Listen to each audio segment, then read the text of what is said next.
advocating for children's rights and working towards ending corporal punishment and ensuring or promoting the mental health and well-being of children and families.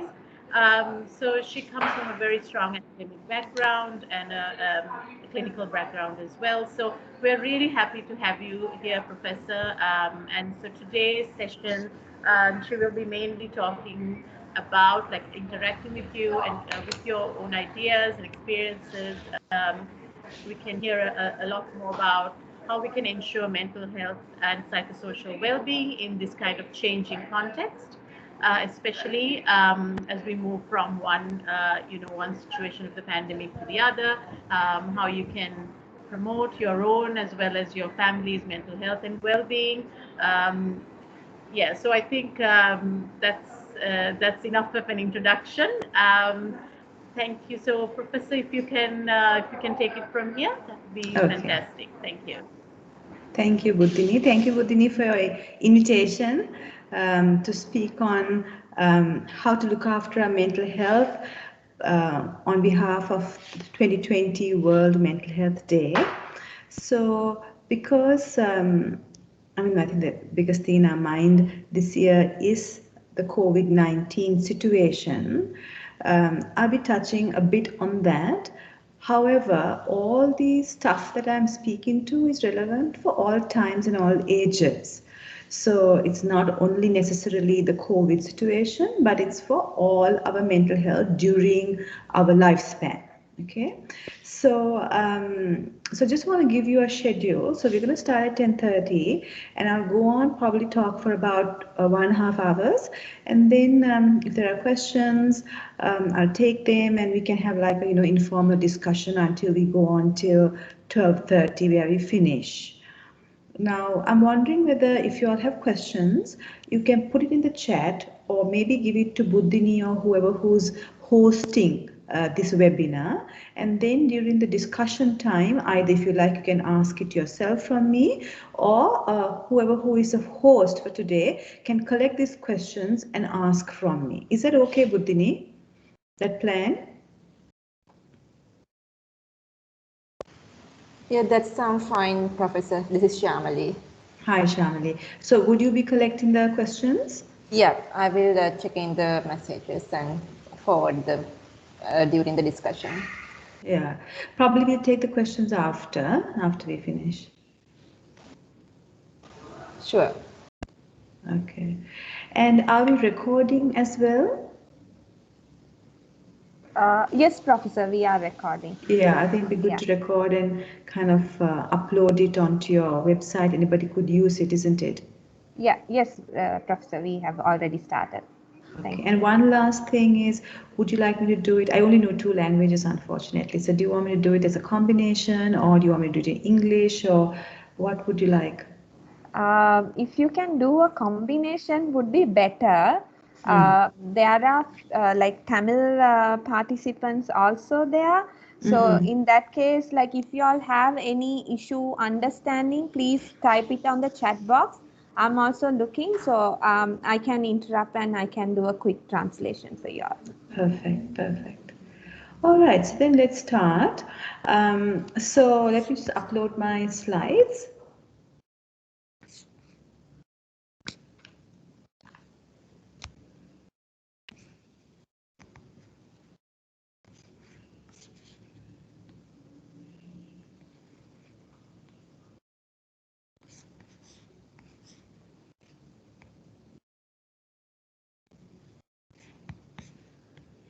Wonder why the slides are not shown.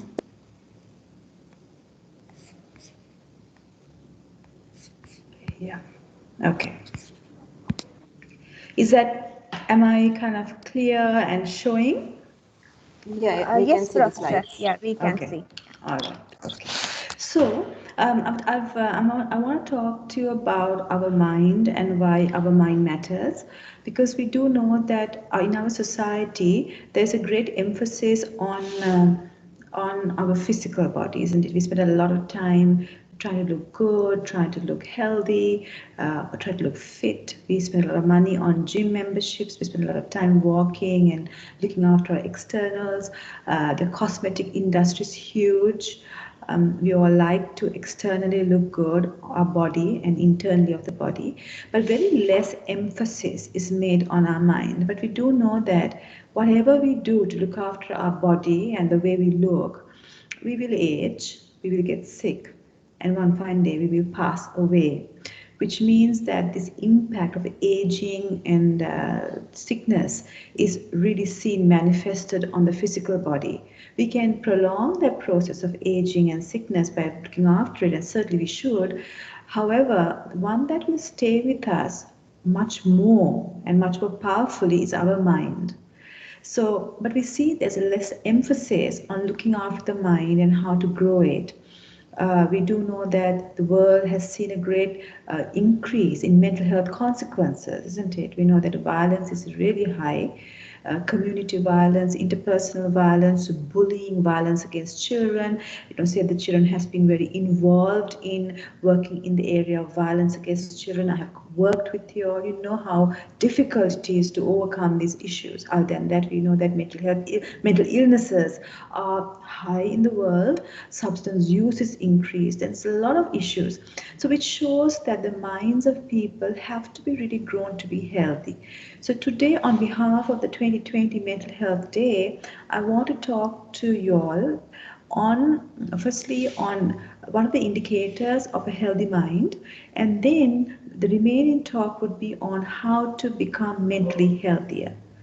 So I would really encourage you to really reflect on what I'm saying and to identify those strategies that you can implement. Many times we see, including myself sometimes, we go to talks, we include ourselves in the webinars, but we don't really make that decision to incorporate what is being told in the webinar to our life. It's like, it's like, this is what a fun talk, it's really nice. And then you get back to your usual conditioning. Please don't let that happen with this talk. I urge you to reflect on what is being said and to make a conscious decision to at least take 3 of the strategies I'm going to offer you and to immediately include it in your life. And of course, share these slides, share the recording of the webinars with whoever you wish. It's free. Okay, so that is our plan. So before I talk about mental health improvement strategies, I want to talk about what are the indicators of good mental health. Because we really need to see where we are at. Many people think that they are mentally healthy and mentally sound, but are we actually? Like, for example, we do know that physical health has indicators, isn't it? Some of us regularly take our blood tests, we check our lipid profile, we check our blood sugar levels. Then we might go a step further and do like a well woman test, every few years, just to see how our body is functioning and to see whether that's healthy. But, we don't really think about what are the indicators of mental health that shows whether you're, functioning well in the mind. And I said that the mind is a forerunner of ourselves, not the body. It's the mind which is the forerunner. So let us look at some indicators of mental health. There are many, but I just want to give you some. First is, do you enjoy your life? Now, there you might think, of course I do, but really think about it. Did you have a lot of happiness and fun yesterday? Today it's about 10:30. Did you have a lot of happiness and fun today? So people think that they enjoy life, but do they actually? Like, for example, I got up around 5:45, 6-ish, kind of woke up, and then do you? And I felt a sense of well-being. Not always, but today I did. Do you have that feeling? So I got up and I knew that I have to be online at 10:30, but before that, I think Tilanka had sent me something to sign, and I knew I had to do that for her, and I had to do some faculty work, and then it was an enjoyable day until I switched on to be with you all. So how much of that kind of sense of satisfaction do you have on a regular basis? We might think that we are having it, but do you actually have it? The more enjoyment of your life you have, the more mentally healthy you are. And mind you, enjoyment is not excitement, it's not partying. Some people might say, oh, අපි මේ සිරිස්ති කුරාදට set වෙලා මොනවා හරි බීලා. That is really not necessarily enjoyment. Enjoyment in the sense of well-being, and not excitement and not partying. It doesn't really go together. It could sometimes, but it can be also mutually exclusive. A second indicator of mental health is the ability to cope well with life challenges and sadnesses. We do know that life gives us many challenges. As somebody in my 40s, looking back on the 4 decades that I've lived on this life, on this earth, there are many challenges we have gone through. You may lose a parent when you're really young. You might have huge financial issues. A child might be seriously ill. You may be seriously ill. You may be going through a marital issue, a breakup, a divorce, or unhappiness in a relationship. Good, sincere friends may have been nasty to you. You may have been bypassed in a promotion. You may be on huge loans and you don't know how to pay it. These are not only for one person, it's for all of us. The key issue here is, how do you manage this life challenge and sadness? Because we can't prevent challenges coming, but we can ensure that we manage these things well. When life challenges come, are you a problem to other people in your family? Are you a problem to workers in your office? Are you grumpy? Are you irritable? Are you angry? Are you making other people's lives also miserable because you are having a challenge? Some people on the road, when you're going on the road, they start horning at you. There's road rage, and you haven't done anything to them, but they're having some other personal or professional issue, and they take it out on the other people on the road. Are you such a person? If you are, you may need to really seriously work on your mental health. Thirdly, have you fulfilled most of your life goals and potentials? Like, for example, when I got into professional psychology, there were certain things that I really wanted to do, because psychology is still a very young profession in the country. And in my 20s, after I qualified, I wanted to make a professional course to train Sri Lankan young people in clinical psychology, rather than all of us having to go overseas to get our professional training, which was the case in my case. I was able to fulfill that goal of mine when I was in my 30s. I also wanted to form a professional association of psychologists, and that was also done. But there were other goals that I still haven't really been able to materialize. How about you? You may have had certain life goals or career goals. Looking back in your life, have you been able to materialize them to some extent? Of course, we know that we add on goals as we go on in our life. Sometimes our goals in our 30s might be different to what is in our 40s. But have you at least gone near those goals? Or are these goals just still there as goals? And you look back in your life and you think, well, I haven't really made much of my life. Could it be because of your mental health issues?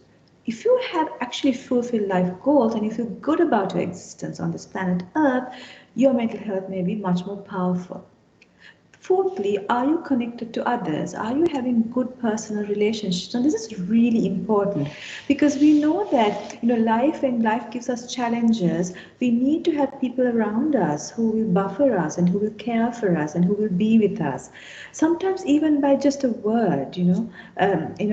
Recently on World Mental Health Day per se, one of my brother's good friends' wives, who I'm very fond of, but we don't meet each other often, had sent me a WhatsApp message and said, "Oh, Aki, I keep seeing all your posts on Facebook and what you do, and I hear how you help people every day, and I'm so happy to know you, and I just want to wish you all the best, a World Mental Health Day, and keep up the good work." And that really meant a lot to me.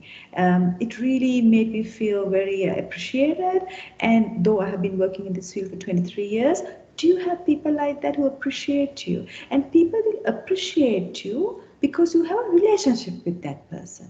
They won't suddenly out of the blue send a message to somebody. You have to contribute to their life. Then only they will contribute to others. How many such people do you have in your life? We're not talking about your 5,000 Facebook friends, but some of them may be really good with you. Maybe you have made good Facebook friendships. But I'm talking about how many people can you call on to really work on something. I remember during the COVID time, because I've known Buddhini for a long time, I have the greatest respect for her. I called her and I said, I really want to do some stuff on parenting. And very quickly, she spoke to the relevant people at Save the Children. She set this up, and we did about, I think, 15 or 16 clips over several weeks. It was a joy to work with Buddhini. So these are the kind of relationship, professional and personal. How many do you have? If you don't have much, could it be that you have certain issues in your own self that prevents you from forming bonds? How many long-term relationships do you have? And that's a really key factor. How many friends are you still friends with in school, from school times? Like yesterday night, one of my really good friends from grade 4, she lives in the UK, and I was texting her till about 12 o'clock in the night because they are behind us. And it was nice because I've known her since she was 10 years, and that's a long time to know somebody. And how many such friendships do you have? Or are your friendships really short? Is it 2-3 years and you get annoyed with that person, the friendship finishes, and that's it? Because for us to have a long relationship with somebody, we have to tolerate that person's issues. And that shows that you are mentally healthy, because not any of us are perfect. So tolerating a friend's moods, swings, irritability, sometimes even jealousy that we'll have towards us, but tolerating them and still going the path with them. Do you have that skill? That means you are mentally healthy. Another indicator is being emotionally stable. So when challenges come to us, are you at the whim of it? Some people, for me, if I was going to give an analogy, it's like, like a leaf that has just come off a tree and the wind is blowing it in all directions. It has no say. It's in the hands of the wind. Are you like that in relation to your emotions? Some people feel so depressed, their face shows it, they put it onto others, then they get angry. They're like a Pandora's box has been opened. Like a can of worms have been opened and all the worms are going all over. Or on the other hand, are you a person who do feel angry, who has envy arising in their mind, who may be feeling sad? You're able to contain it within yourself and get on with your life. It might come out here and there, but you're still with it. How many of you are like that on how many occasions?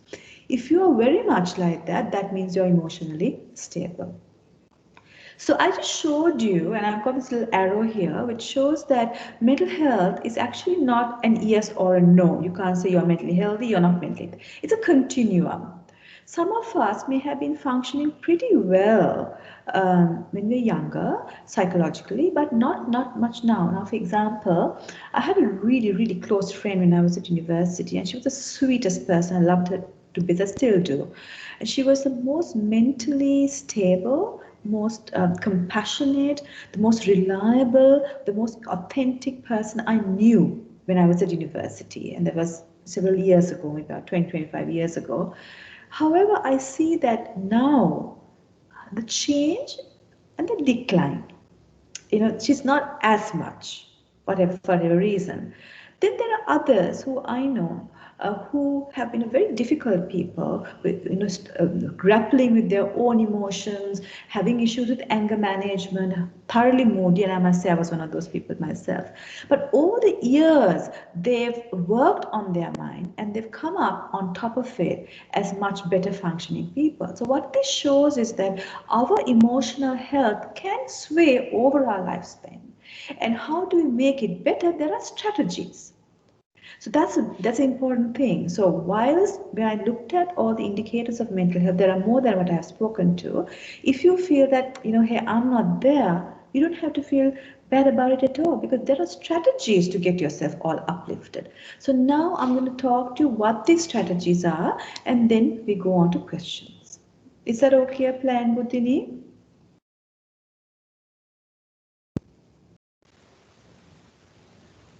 Yes, Professor. Okay, all right. Okay, so as I encourage you to do, please think of 3 strategies. Minimal, you can do all if you like, but sometimes you can't do all because it's like too much of like a whole, like a whole. It's like going to, sometimes when you go to overseas supermarkets, just one full section would be different kinds of rice, and you're like so confused. You prefer to come to some supermarket in Sri Lanka and there are only 3 types of rice, isn't it? You can't decide what you want. So I'll be giving you a lot of strategies, and sometimes there'll be too many for you. So you don't have to do everything, but choose at least 3 that you're going to implement, and then as you go along you'll have this recording, you'll have these slides, and you can incorporate more and more as you go along in your life so that your life is uplifted. You can also share these strategies with others, and so that we uplift our society. So the first thing, now I would like to base this on the current COVID situation, but let me emphasize again, all the strategies are relevant, COVID or no COVID. But I like to emphasize on the COVID because it's like a elephant in the room, isn't it? We need to acknowledge it. So the first of the strategies of mental health improvement is to realize that life gives such challenges, isn't it? I mean, we can't expect our life, whether we live 70 years or 80 years or 90 years, to be always a linear progression. It's not like you go up, up, up, up, up. It doesn't happen. If you look at our own life, personal life, forget about the history of the world, we know that we have gone through difficult times. All of us have gone through. We can't really say that. Very, very few people could say that I really haven't had a huge issue in life.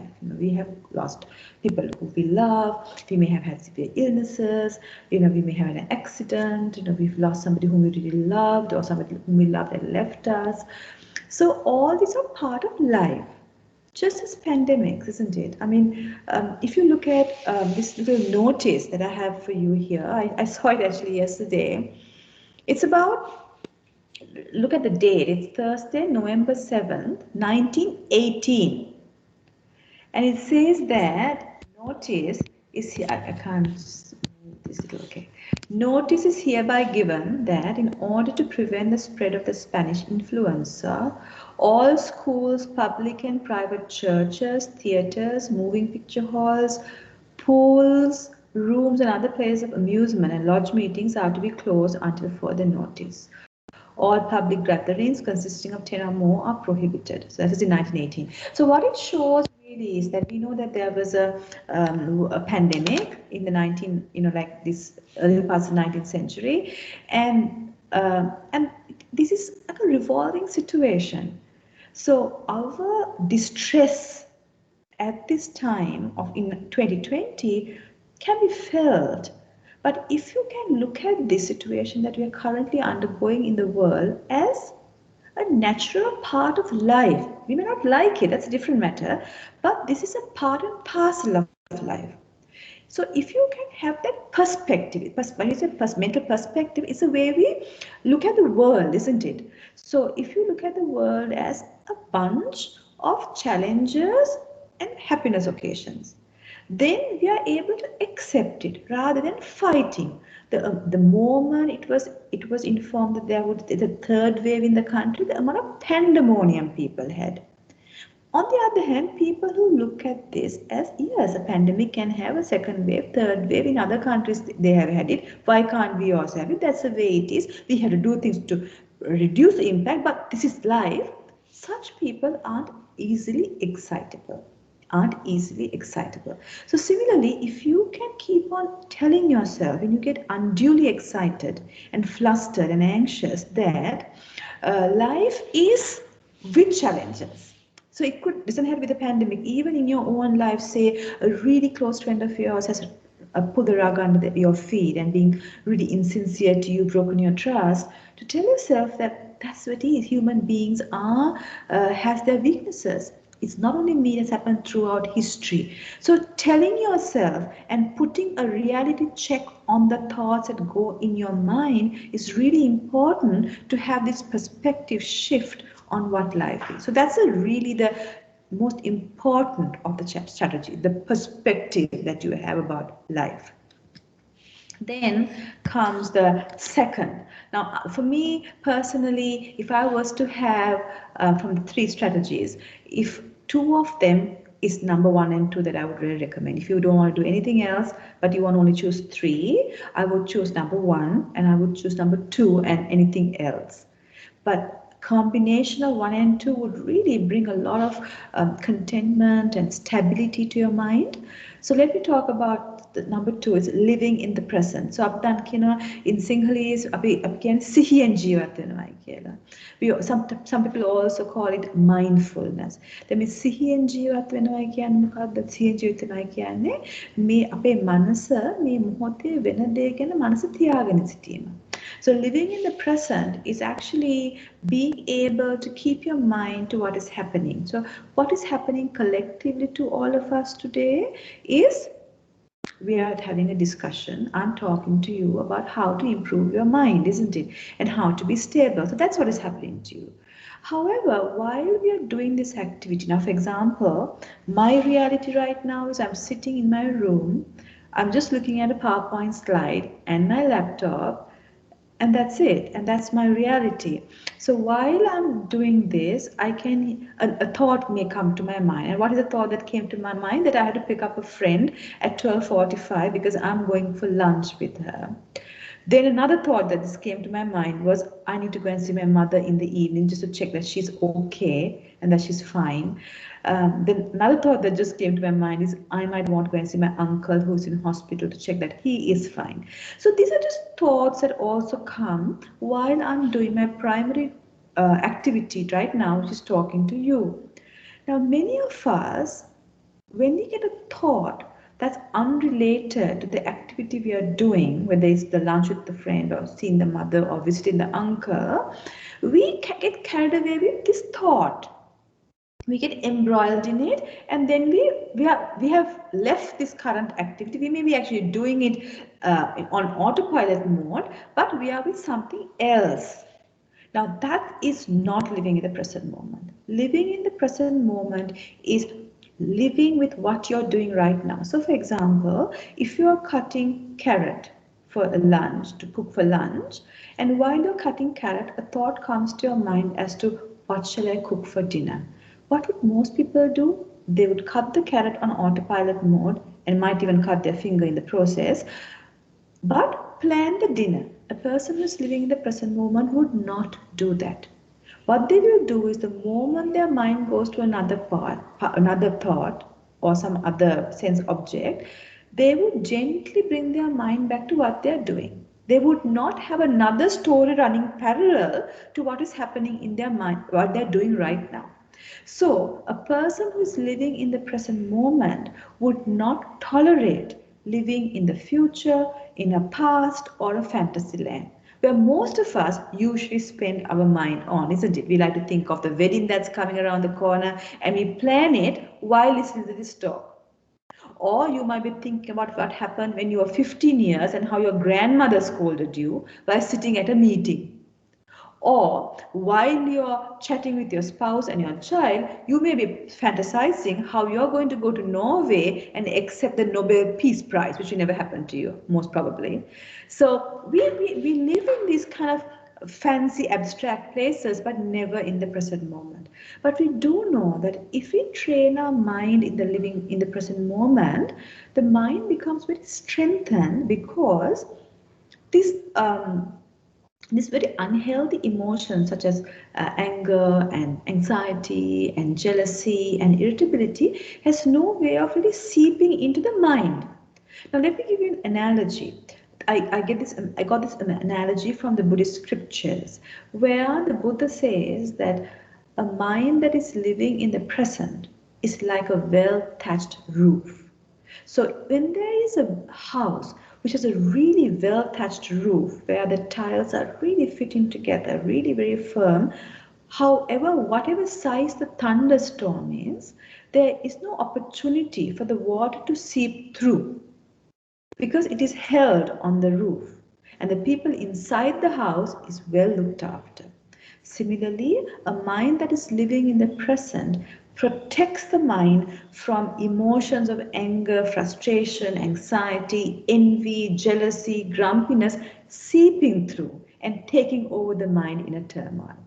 So, what I would urge you to do from this moment onwards is, when you are doing an activity, whether it's brushing your hair, being in the washroom, bathing your body, ironing your clothes, walking to the staff transport, talking to your child, watching television, texting somebody, reading a book, being at the meeting, doing your grocery shopping, whatever it is, train your mind to be with that activity.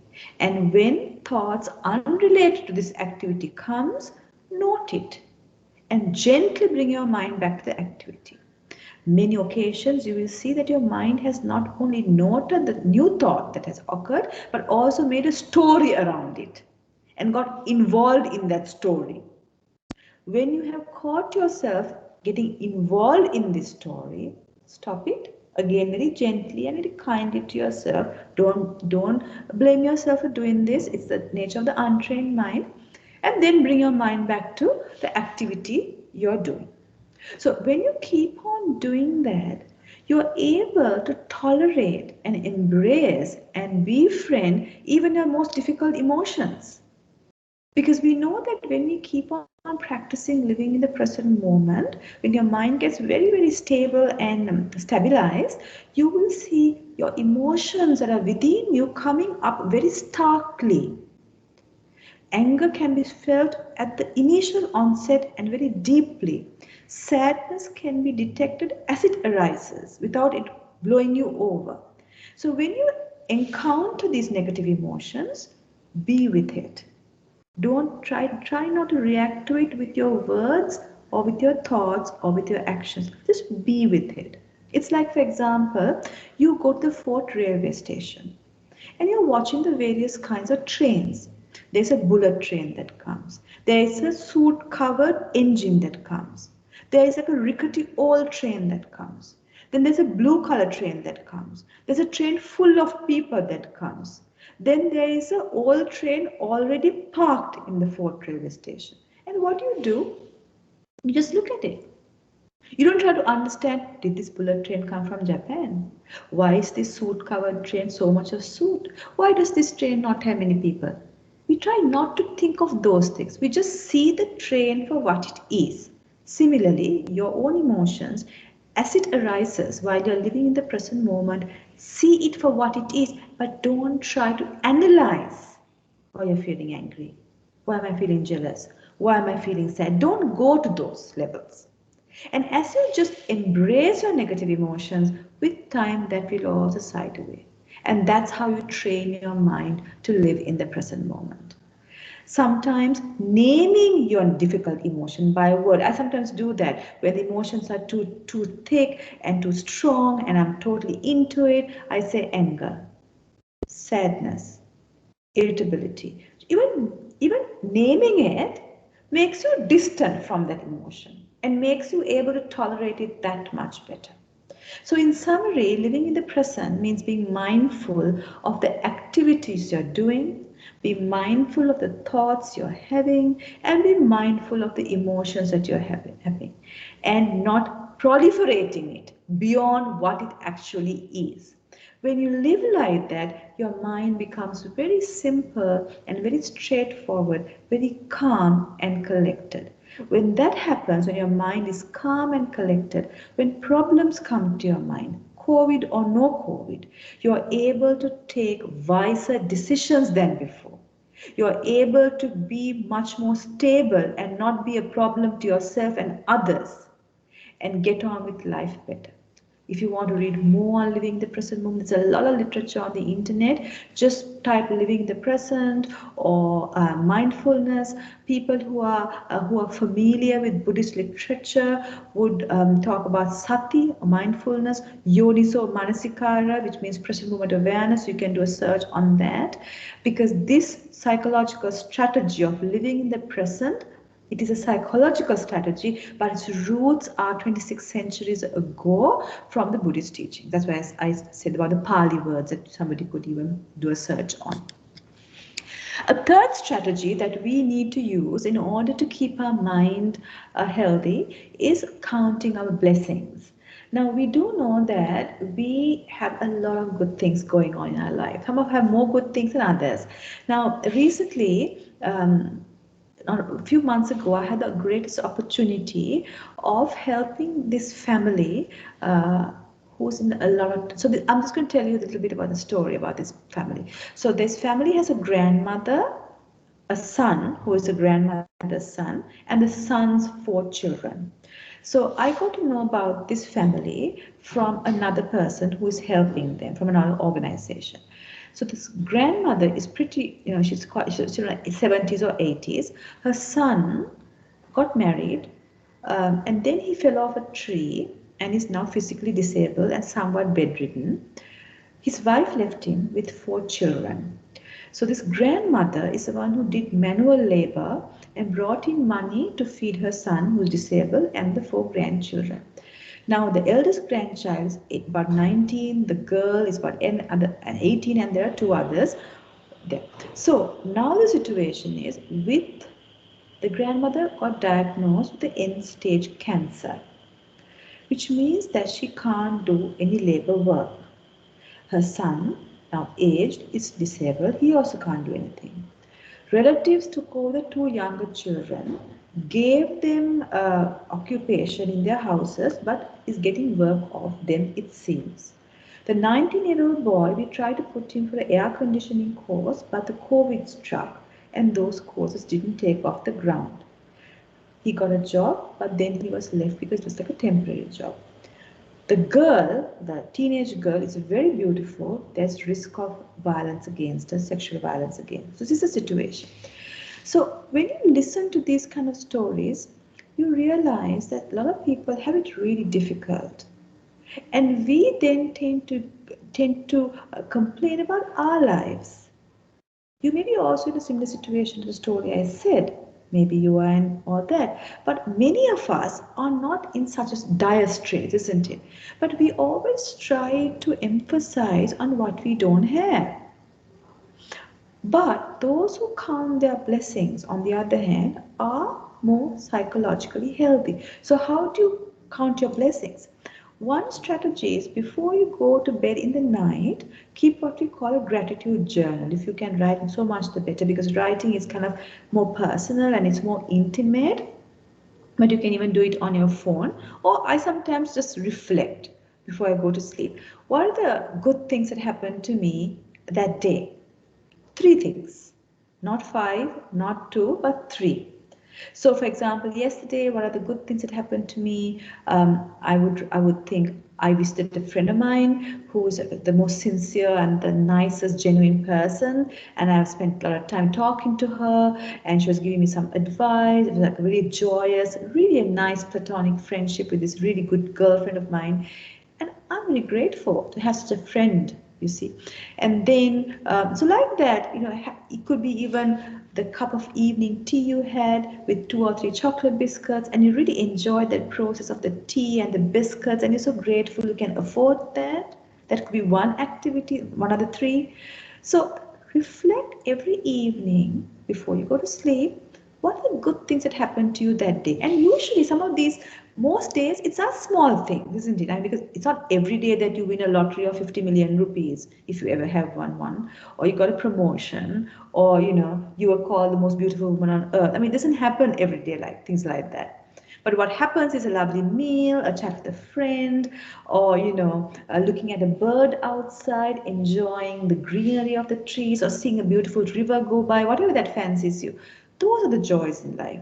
So reflect on 3 and make a note of it. Do this every night.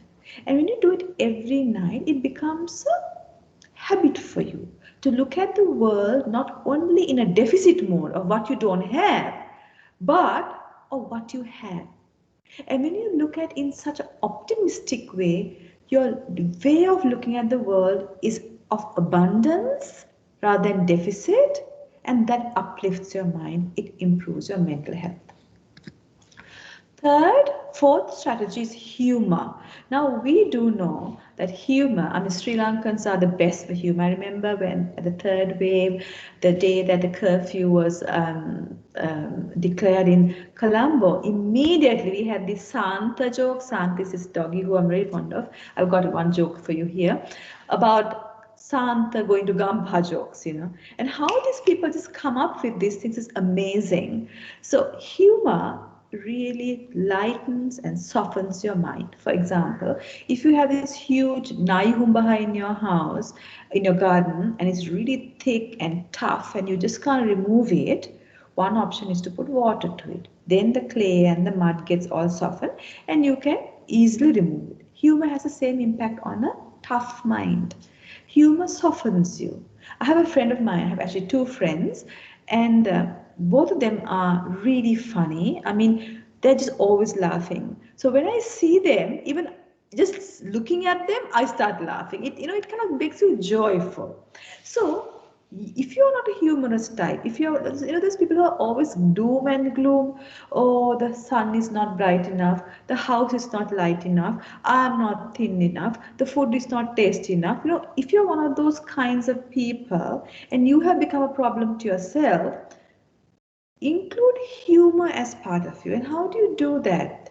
Switch to watching humorous teledramas. I mean, if you look at some of the teledramas that we have, I haven't watched teledrama for years, but I do hear it when I go to my mother's house. But they're full of animosity, they're full of unhappiness, they're always fighting or writing some kalapatra against somebody else. It's a really unhealthy environment. On the other hand, if you watch humorous things, it brings a smile to your face, you laugh at things, it lightens your mind. So switch to humorous things to entertain yourself, books and movies, and hang around with people who are humorous. And even these little jokes, like for example, this Santa joke I have here for you, there's a whole bunch of them on social media. Then recently, thankfully, to our DIG, Ajit Rohana, there's a whole bunch of stuff on him saying things to, I mean, not that he had said it, but people have made it. And he himself had said, fantastic, use this to lighten your mood, even if it's at the expense of me. So those are really funny things. And how about looking at the backs of three-wheelers? I mean, they got the best of stuff. Recently, not recently, many years ago, there was a three-wheeler. I always read these three-wheeler slogans, and it said, Mama Lindena, Linda Magena, Mokada. I mean, they have like this really deep meaning, but they're also like funny. Sometimes they have these pictures of these curvy women and grapes and tata bye bye. It's funny, right? So what I'm trying to tell you is look at the world in a lighter tone. Look at the humor in things. Even if things are not funny, consider it as funny and laugh. It softens you. It improves your mental health.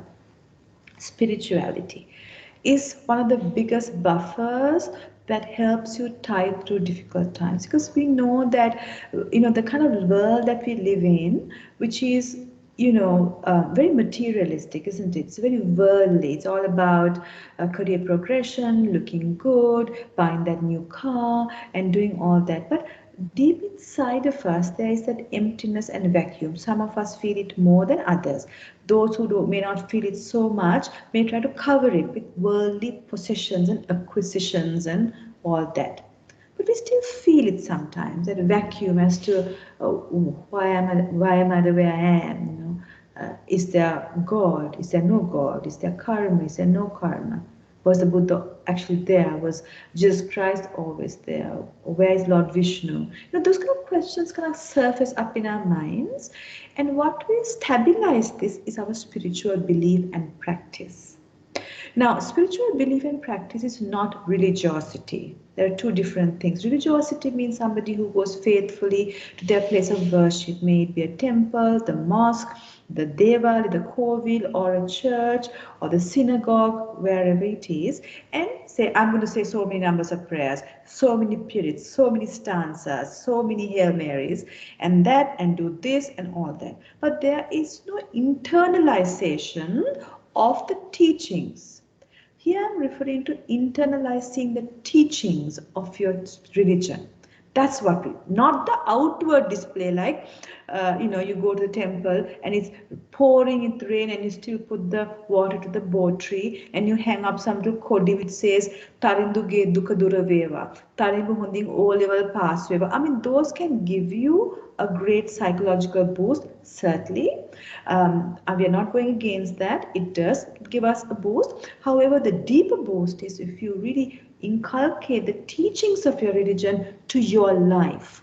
So if your religion talks about patience, about non-violence, loving thy neighbor, being there for your family and for your relatives, be that a part of you. How patient are you? Just all the books that you're reading on your religion, are you at least a decimal of those teachings? So therefore, when you are spiritually inclined, practicing and having beliefs, when challenges come to you, that is where you hang on to.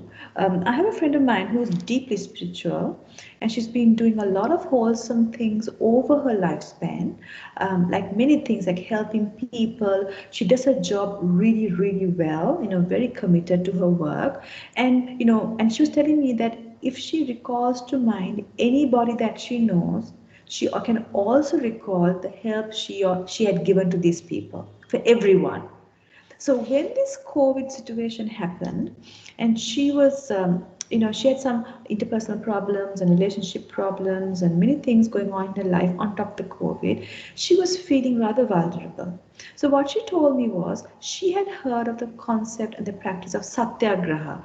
Now, people who are familiar with Buddhism and Hinduism may be aware of satyagraha. Satyagraha is what you call an assertion of truth. It's a practice.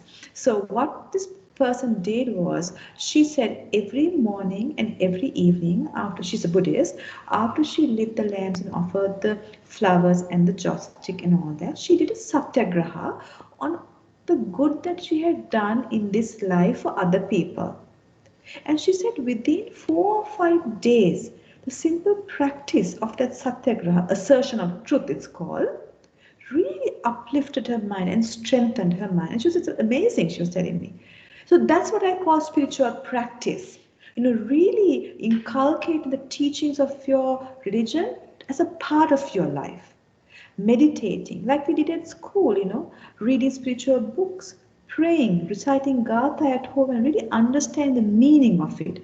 I remember I had done a similar workshop on mindfulness and living the present moment, and it was like a 2-day workshop. Like within two weeks, we had a pre and a post. And I was talking about living in the present moment, combining it with spirituality. And there was a gentleman. There were several people who were part of it. It was at the top management of a blue chip company in the country. And I met this team again 2 weeks after, and one gentleman said, that he was a Muslim and he prays 5 times a day, and he used to do it very mechanically. He loved his religion, but the praying process was very mechanical.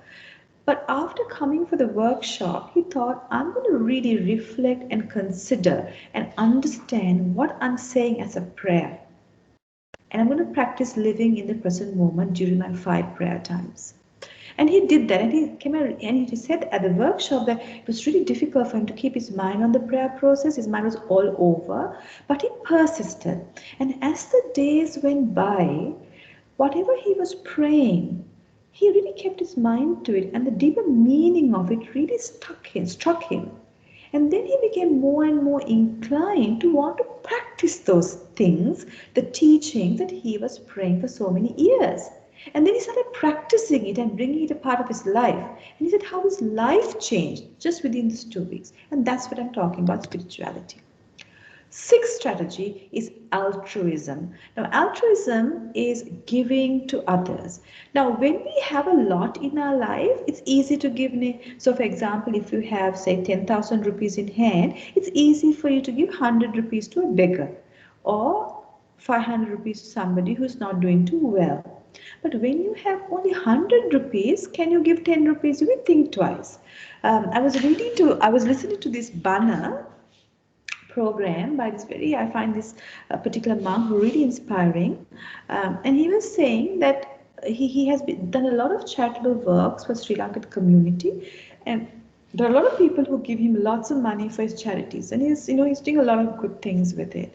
But he said, one day he had got, I think, 500 rupees in an envelope from somebody. And in there there's a little letter.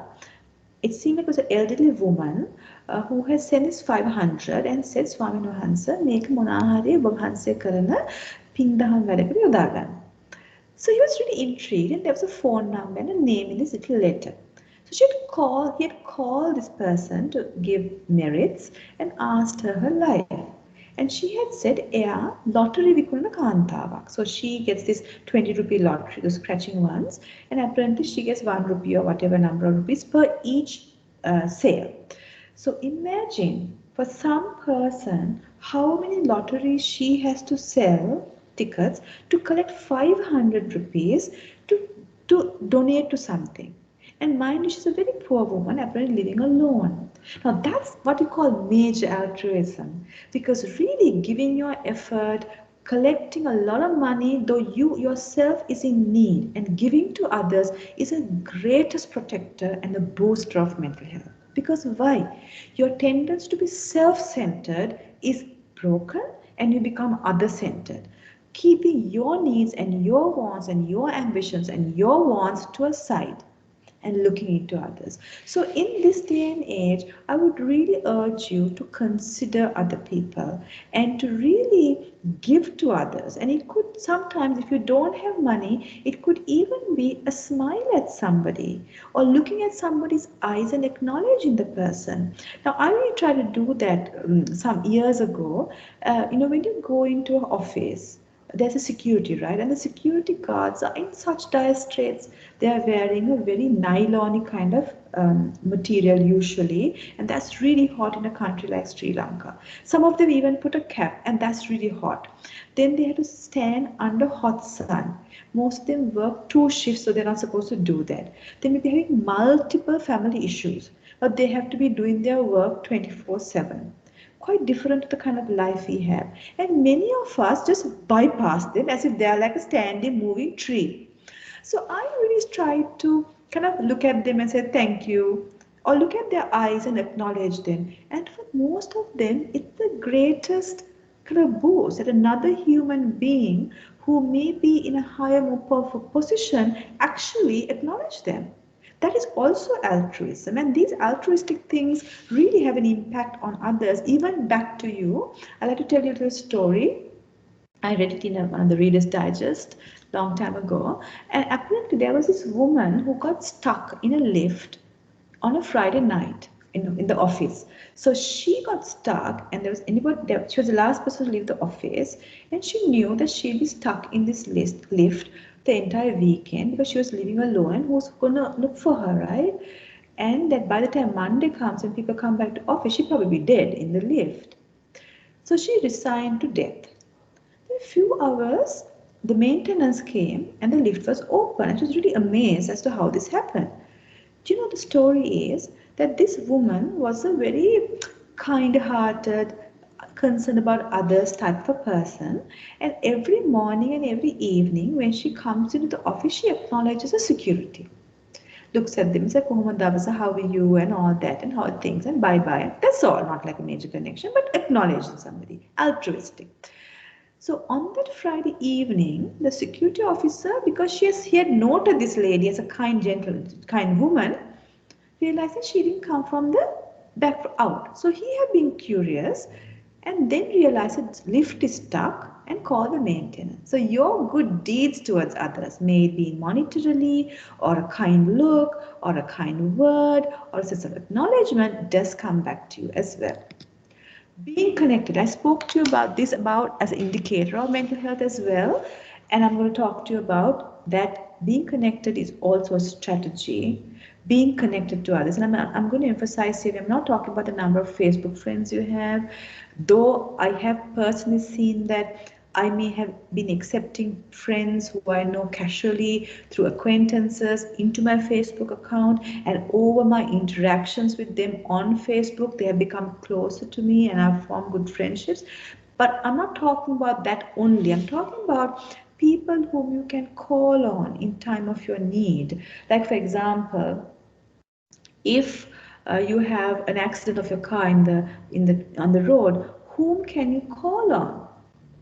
I mean, for me, to my mind, I would remember my brother, who I would call on, or a friend, or somebody who is close to me, who I know who would be genuine towards me, who would look after my needs, and who will come to me. How many such people do we have? How many such people do you have? I think if you have two or three, you're really a lucky person, because many people don't have them.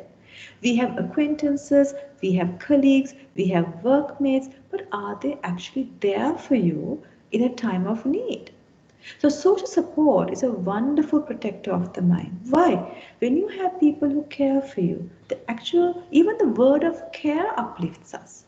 They also will chip in when you need resources such as money or time to look after your children while you recover from a tragedy that you're going through. They give you their time so that you can take time off to. I remember I was going through a particularly rough patch some weeks ago, and one of my friends who have they have family have this beautiful resort down in Kitulgala. She just took me there, just gave me this fantastic and a brilliant 3 days there, and I thought that's what friends are for, isn't it? They're not lip service friends, but really taking her own time, her own finances, her own resources, so that I'm okay, and that kind of really gives you time to recover.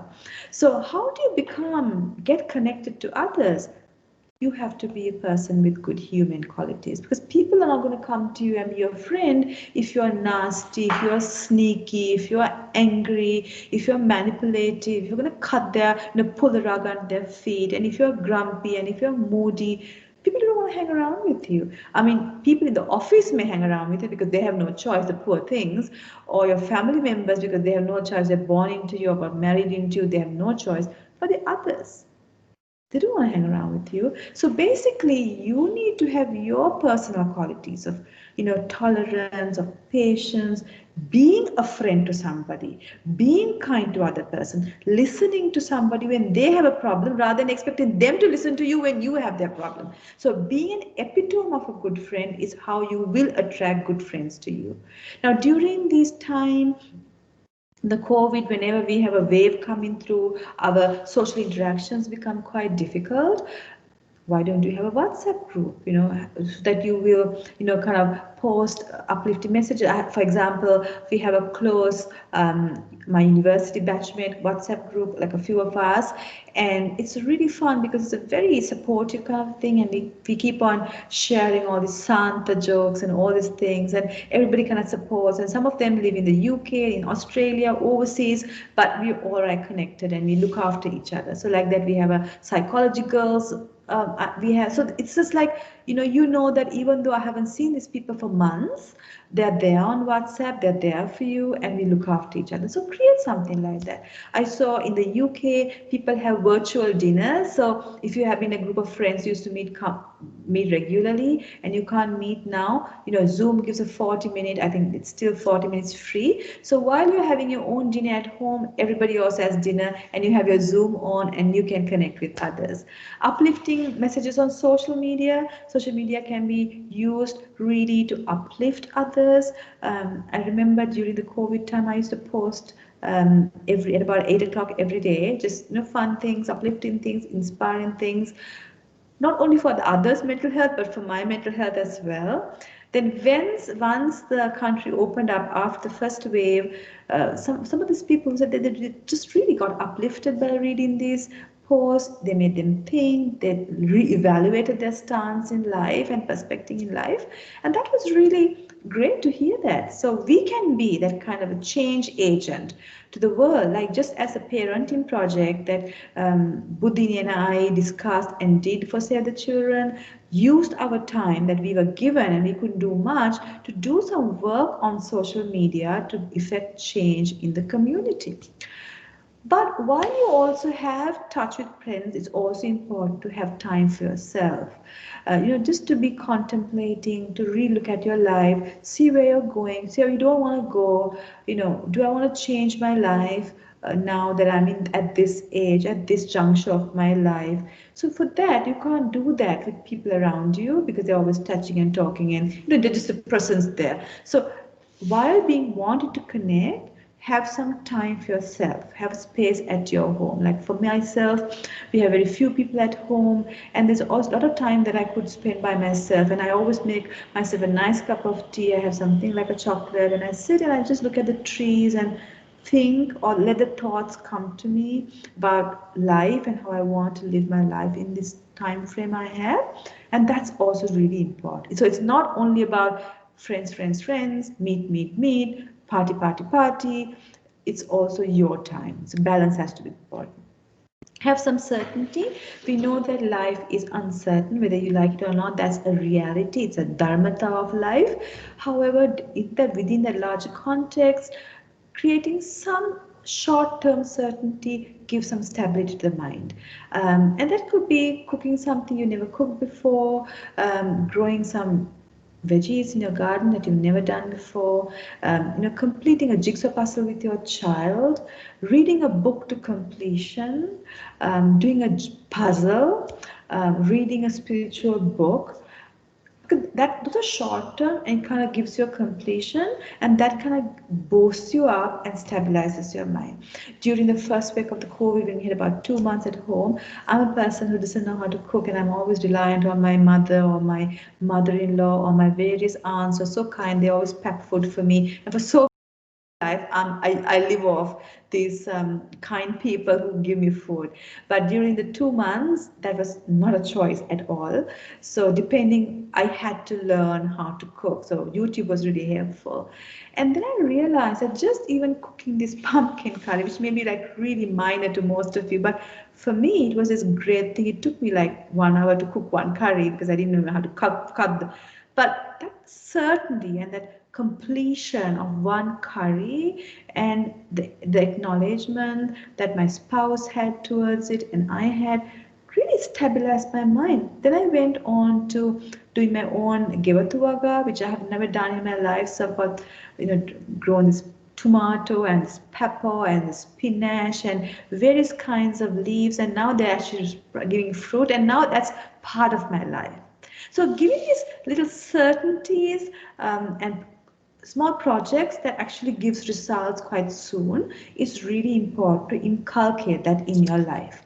It could be even an exercise goal, like for example, if you've never exercised before but you've taken it on, how much can you jog? Jog for 1 kilometer. In a few weeks time, you do 2 kilometers, 3 kilometers.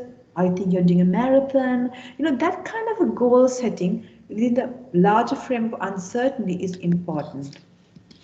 Then maintaining your daily routine is also a very important indicator of mental health. I remember when I was in my teenage years or when I was at university, getting up at 10 o'clock was a norm to me. 10 o'clock in the morning, not in the night, was the way it was. I was just such a lazy person. And then half the day is gone. And if it's a weekend, I'll have my late lunch and then I might go out and come back and sleep. And life used to go on. And I regret that I lived like that. So your daily routine, have a fixed decent time to get up and have your schedule done, which would include some physical exercise, some spiritual activity, connecting with others, doing some work. Have all of that as a parcel, like a nice plate of vegetables and food. Have a nice daily activity schedule. We realize that with this, kind of work from home kind of situations that we are facing, people who may have got up at 4 o'clock in the morning or 5 o'clock in the morning, then start becoming a 6 o'clock in the morning, get up, 7 o'clock in the morning, get up, 8 o'clock in the morning, get up. And then if you were the kind of person who used to have a healthy breakfast, now you have a really like some kind of a random thing put together for lunch. You're wearing the same nighttime clothes, you don't have a wash and put some new clothes in the day. You used to go out for a walk, but now you don't do it. You just wear the same night dress. I can't understand why people are wearing night dress the whole day at home, looking quite unpleasant for other people as well. So really think about your schedule for the day.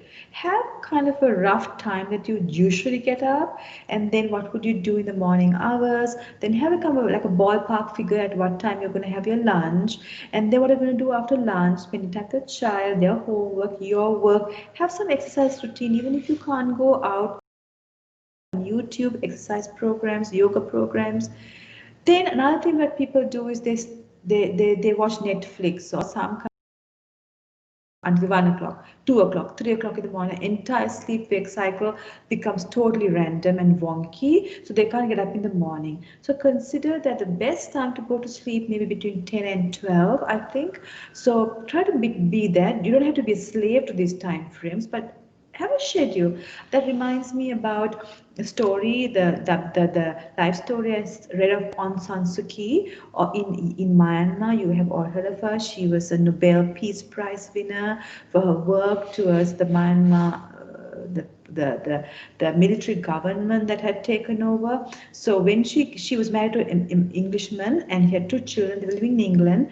Her father was killed, I believe, by the Myanmar military regime. So this is the daughter, Aung San Suu Kyi. So she comes back to Myanmar to contest the politics, to bring some kind of a democracy to the country, and she was put on a house arrest for years. During that time, her husband gets a cancer and he's dying in England, but she can't go to see him because if she does go, she may not be able to come back to Myanmar. So she takes this decision not to go to see him because she needs to work for the larger good of the Myanmar community, and the husband agrees to that. She doesn't see her family, her children for many years because they're also in England. So in her book, she says that while she was in house arrest for many years, there were guards all over her house. She lived alone. She used to still get up at 4 o'clock in the morning. Get up at 4 o'clock in the morning, do her morning routine, sit for meditation every day unless she was really, really sick. Have her breakfast, walk around the garden for her exercise, read the books, and that's how it goes. So it's a very structured, it's a very solid daily schedule. And you need to have that daily schedule. It can go here and there, on and off. For example, you might go for a party on a Friday night, you might go for a wedding on a Saturday night, you might go on a trip. It can go here and there, but still, on most days than not, you need to have your daily schedule. Limit is a 10th one. Limit your exposure to news. Now, we do know that any kind of news can have a dampening effect on your mind. Particularly, I'm sorry to say, in Sri Lanka, most of the news reports always starts with Dushanya, Bishanya, violence, අතන මෙයා මැරුවා මෙයාව උග්‍ර මෙයා කරා මෙයාව captain මෙයා කරේ මෙහෙමයි මැරුවේ මෙහෙමයි මෙහෙම ලේ තියෙනවා, all that kind of photos and news alerts. Some people's houses, first thing they do is put the news, and till night it's news and all these gory claims that's happening in the world. I remember my mother used to be quite into that kind of a situation. So I used to visit my mother for lunch during work because she is elderly, she lives alone, and I wanted to see how she is. I used to go and see her maybe 3 times a week during lunchtime. And the moment I sit to eat lunch, she would say, ඔයා දන්නවද අර මහරගම දූෂණ case එකේ මේකයි වුනේ. ඔයා දන්නවද මාතර ගම් වතුරේ මේකයි වුනේ. And that kind of made me lose my appetite. So I told Anmi, මගේ සාමාන්‍යයෙන් රක්ෂාවක් මේ වගේ දේවල්. මමත් දන්නවා මේ වගේ දේවල් උනායි කියලා. ඉතින් අම්මි මමත් කෑම කනකොට දූෂණයයි, භීෂණයයි, මැරුම් කාපු හැටි, ළමා අපයෝජනයයි කියලා මට කිසිම දෙයක් වෙන්නෙත් නෑ. අම්මිගේ හිතත් කලබල වෙනවා විතරයි. අපි වෙන දෙයක් ගැන කතා කරමු. So therefore what I'm saying is, limit your exposure to news. Choose channels that give you objective facts rather than sensationalizing things. Now, for example, in the COVID, there were lots of these theories and conspiracy theories, and this one saying that one saying this is going to be this situation. Don't just buy into it. There's a lot of people who send information on WhatsApp, and we are getting highly excited. Make a way, dark away, then our movements are getting restricted because of some random WhatsApp message. සමහර අවස්ථාවල WhatsApp එකකින් එන message එකක් which had happened in 2050 when there was no COVID. This is forwards. So therefore, limit your exposure to news. If you really want to listen to news, listen to it once a day of an objective channel. In relation to the COVID, if you want to get information, the Ministry of Health gives fantastic information. They've done a good job in the last 2 waves. Epidemiology unit, Health Promotion Bureau of the Ministry of Health, Sri Lanka Medical Association, World Health Organization. Those are objective, they are fact-driven, and will give you the information you require on the COVID, rather than just going out there collecting information randomly and getting excited. Another thing that we need to really do is to really, when people send us these bits of information, to ask them, is this true? You know, sometimes people send this concoction for COVID, and they have put all sorts of random things together, and if you boil it and drink it, you'll be fine. Maybe there's some truth in it, maybe there isn't. So when somebody says it to me, I ask this person, make ඇත්තද? What try කළා තියනවද? මේක කවුරුහට එව්වේ? Kindly and gently. Then that person also doesn't know. So you need to really verify for yourself before you do a autopilot forward of all this news you come. So that way you protect the community too. Older adults. We do know that older adults are lonely during this day and age, particularly during the COVID, because their usual way of relating to others may be going to the temple or the church or the mosque or the COVID to connect with people of their own age or getting involved in spiritual activities. But we do know that nowadays they're stuck at home because of the health situation in the world. So we as younger people, or relatively younger people, it's our responsibility and good faith to connect with them, even though talking to them can be sometimes tedious, because they're of different generation, their views are different, and they may be quite stubborn too, isn't it? So I remember at the initial stages of the COVID in like March, April, May, my mother, who's in her late 80s, insisted that she has to go walking on the road, which she had never done before, but suddenly she wanted to do that. So me and my brother had to really patient, firmly but kindly talk to her and convince her that this cannot be done. And it works, but it takes time. So connecting to older people is really important. During the COVID, the significant time we had, where we had two months of like curfew and lockdown, I made a list of all my aunts and uncles and family friends, uncle, aunties, my relatives, and I used to call about 2 of them every week just and have a chat with them. How are things? Did you get your medicine? What are you doing? What are you doing for breakfast? So that they feel that people are looking into them, and that is also from altruism. And when you're looking into other people's, just talking to them and being there for them, you also feel good. Because why? For that moment, your tendency to be self-centered has been kept aside, and you have looked into the needs of another human being who is of a totally different generation and try to comprehend their life. Children. Another children and how you manage, and I mean all these things I'm going to talk about now, all of you know because you're from Save the Children, but I'll just touch on them anyway. We know that children need us more than ever during this time, and just as we as adults need a routine, I talked about daily schedule for you, you need to have a schedule for their child as well. So they can't possibly get up at 10 o'clock in the morning and go to sleep at 3 o'clock in the night or in the early morning hours. Once in a way, it's okay. You don't have to be like a carved in stone schedule, but they need to have their routine. Set their routine with yourself included, with them included. So ask them, what time should we get up? What time should I have breakfast?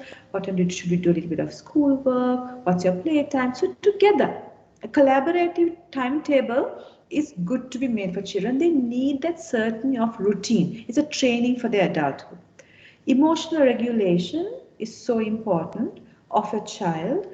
I remember we had a meeting, one of those numerous meetings we have on discussing how to stop corporal punishment in schools. I'm sure all of you had numerous meetings and we're still trying to stop that.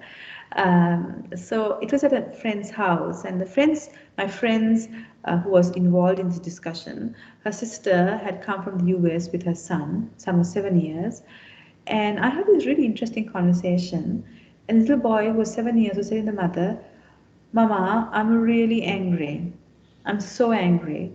I need some time away to sit and calm myself.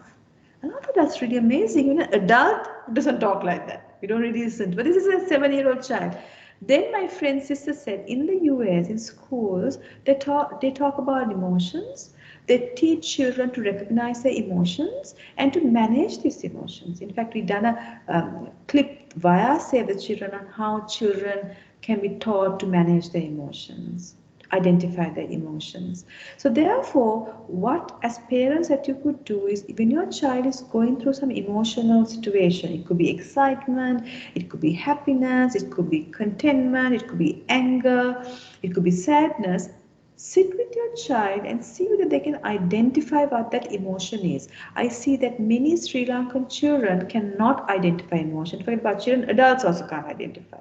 That's why sometimes to our clinics, people come with depression and they say, "Mage oluwa kepkumai, mage bada ridanawa, mata hari naha." They can't say mata dukai, mage mood එක හරි. They can't say that. They have no insight into the workings of the mind. They talk about their ill health as a bodily function.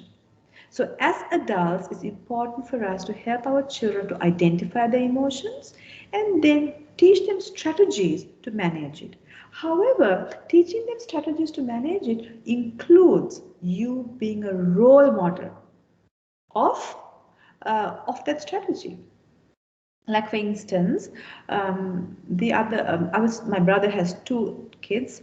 My two nieces, one is 8 and one is 12, and they're particularly kind to little girls. I've seen them how they are kind towards their maids, the helpers, and even if there's some project or some activity happening in our family, they come and help 100%. So I was really wondering, how is that? Obviously, that's just parenting. So one day, I think I was visiting to my brother's house and they were having dinner, and my brother was having this chat with my two nieces over dinner, and he was asking things like, "So, what are the kind things you did today in school?" Oh, that's really nice and that's really interesting. So he didn't ask about how many gold stars did you get from your teacher in school. He asked how many kind things did you do today, and when you did that, what happened? How did that child talk to you? So he was actually growing gunadharma, human qualities in the child. And that's the kind of conversations that we need to have with the children, because achievement, exam passing will happen, right?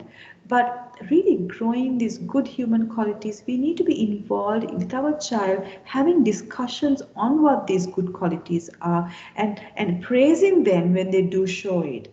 And of course, you being a role model of it. I mean, if you are expecting your child to say please and thank you, and you don't even use the word please, you haven't used the word please for the last 10 years, how will they learn? Because they look at you. So your child is a good indicator of you. They are your best advertisement, negative or positive. They are a reflection of you usually. Then we also know that during this time, and for any time for that matter, giving playtime to children is so important. You all have said that children know all this, but many adults don't. We know that children, they get up in the morning, they go to school, they come back, they have some classes.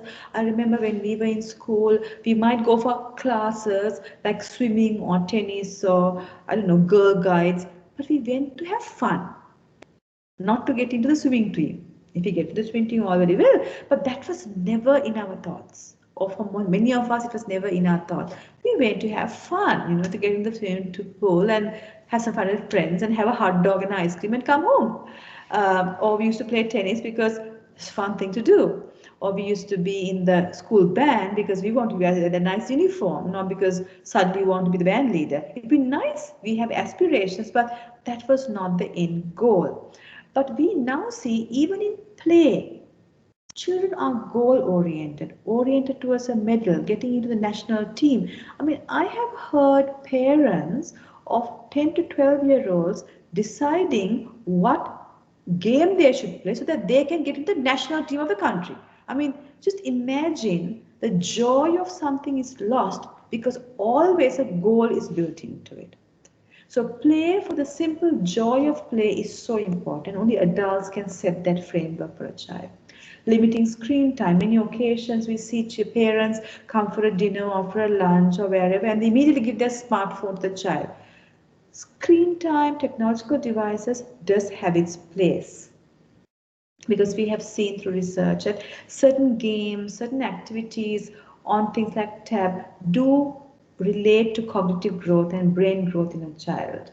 However, unlimited means to shut the child's mouth, to take the child away from you so that you can do as you please, that kind of thing is not warranted. So you need to limit screen time. Then, of course, disciplining a child, you know all about this, no physical disciplining, praising the child, all of these things has to be also implemented for a child more so than before now. Then other strategies, this is my last slide, is that if you feel particularly anxious and worried, usually managing your breath and your breathing process really helps. There's something called box breathing, because you know boxes like four sides are all the same. So breathe in 4 counts, hold for 4 counts, breathe out for 4 counts, and hold for 4 counts, and go on. So you go deeply 1, 2, 3, 4, then you hold it for 4, then you put it out for 4, then you hold that without the breath for 4, and you continue. That kind of really, and there should be deep breaths, okay, not just like that, because that can make you even more anxious because your ventilation goes here, there. So that kind of stabilizes you. It makes you less anxious. It makes you less worried. I do that sometimes when I feel a little bit rushed or restless or anxious. It stabilizes you. And of course, wash yourself, be clean. If you're working at home, I see, it's amazing how when you go to certain communities, you see, especially ladies, wearing their night dress and coat and brushing their teeth outside as if the whole world should know how many teeth they have, and the toothpaste is going all over. These are private things. People don't really want to see your toothpaste flying all over, or you in your night clothes at 4 o'clock in the afternoon. So washing yourself, being clean, being presentable, more for you than for anybody else is really important. And these are things that we don't think about when we are in like a homework situation. Avoid risky habits like alcohol use, tobacco use, overeating. There are also free e-courses. There are so many webinars and stuff that we can learn from. It's amazing the amount of information the world has given to us free during this time. Enroll in those.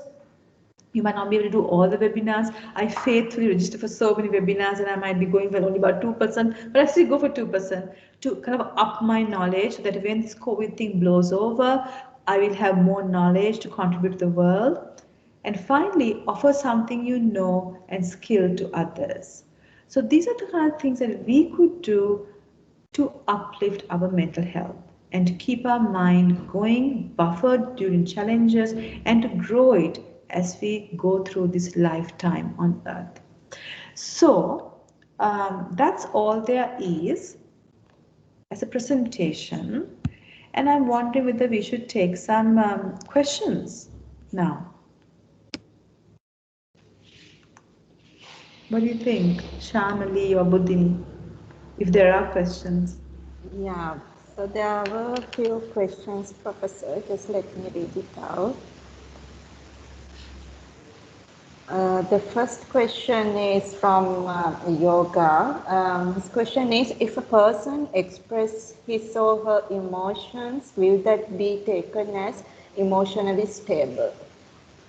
So I'm saying whether, okay, what I'm understanding is that if I'm unhappy, and if I go around the countryside saying unhappy, what would people say?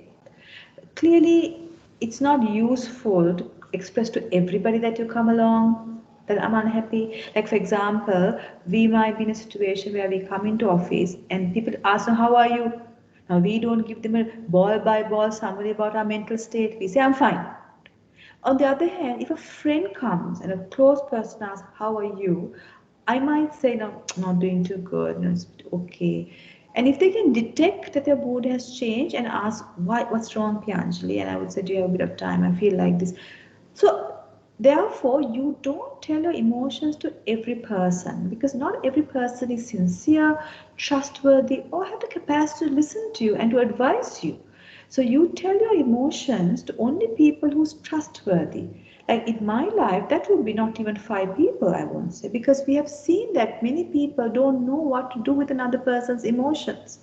People, even with their positive emotions, isn't it? Now I remember there was an occasion where I was going through some difficulties, happened many years ago. And a person who was able to help me, a colleague and acquaintance, helped me a lot in order to solve this issue.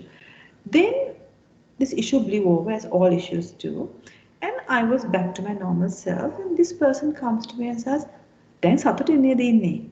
So that showed that that person wasn't actually happy that I was okay. And that happens a lot in society too, which means that not everybody is able to be happy when you're happy. So therefore, sharing our emotions, positive or negative, with others explicitly may not be the way forward. But you can certainly share it with people whom you think you can trust. Shamali. Thanks, Professor. The second question is about the strategies you were just discussed about. About the first strategy, does it mean, Ziad is asking, does it mean should not analyze the background other than what we are up to? That was the second strategy, isn't it? Yeah. Present moment awareness. Yes. Okay, so analyzing the background is, there's a strategy like that as well in psychology, where we, for example, I'm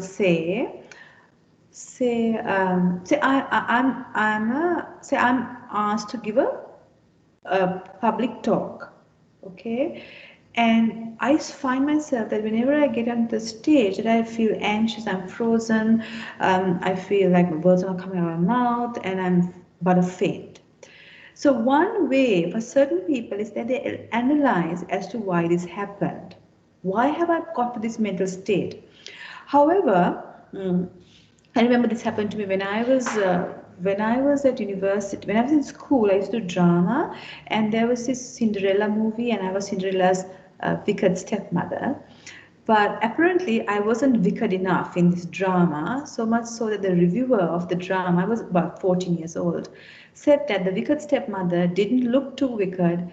She wasn't wicked. She didn't speak wicked. And because she wasn't wicked enough, this drama is not going to get a prize. Now that had such an impact on me that I didn't realize that when I went on to do university and I started doing drama, I just got frozen every time I started to audition. So I kind of analyzed as to why this has happened to me. And then I realized a link between what happened when I was in grade 8. So that's one way of trying to understand ourselves, and that's fine.